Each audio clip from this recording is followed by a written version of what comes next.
So now that the Lake George soundtrack is out, I wanted to do a series where I go into some of my favorite cues from the score and take a closer look into some of the elements that I feel helped shape the overall sound of the score. The first track that I want to look at is one called Easy Does It. From the very beginning, the director Jeffrey Reiner said that he wanted us to have this kind of percussive piano sound. And to me, that translated into a prepared piano.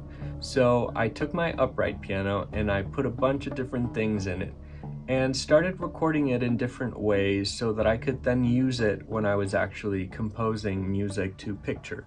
So the first part here is this kind of like plucking sound that, again, I just recorded one-shot samples and then loaded it into a virtual instrument that I created here.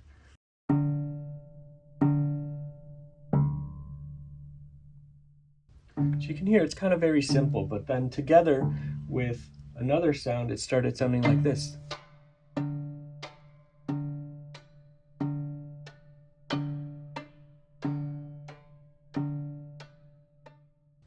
And then that other more kind of metallic sound comes from a virtual instrument that I really liked from Native Instruments called Piano Colors. And I'll talk a little bit more about that. I also recorded this actual melodic phrase on my upright piano, and I then chopped it up a little bit, and together with those two things, it sounds like this.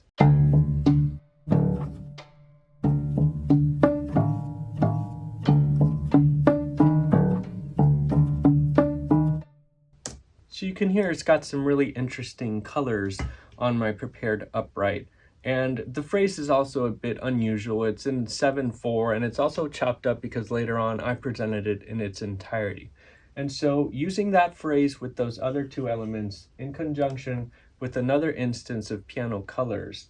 First, I want to talk to you a little bit about this virtual instrument that I really like. It's called Piano Colors. It's from Native Instruments. And what I really like about it is that it has a bunch of different prepared piano samples that you can mix and match, but also you have a lot of control over the dynamics, the resonance, and the timbre of each of those samples that not only you can tweak, but you can also modulate, kind of like you would with a Eurorack or some kind of modular synthesizer.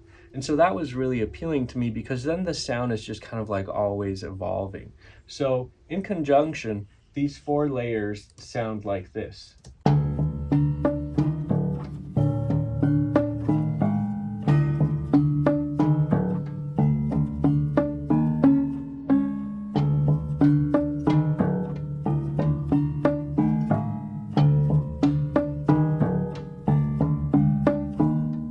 And that's basically the essence of the prepared piano in this cue. And of course, it has a lot of other instruments with it, and I'll dive into those in upcoming videos. I think the next one I'll take a look at the experimental percussion, and then after that we can look at the synthesizers that I used in that cue. So yeah, I hope you found it insightful, and go listen to the Lake George soundtrack wherever you get your music from.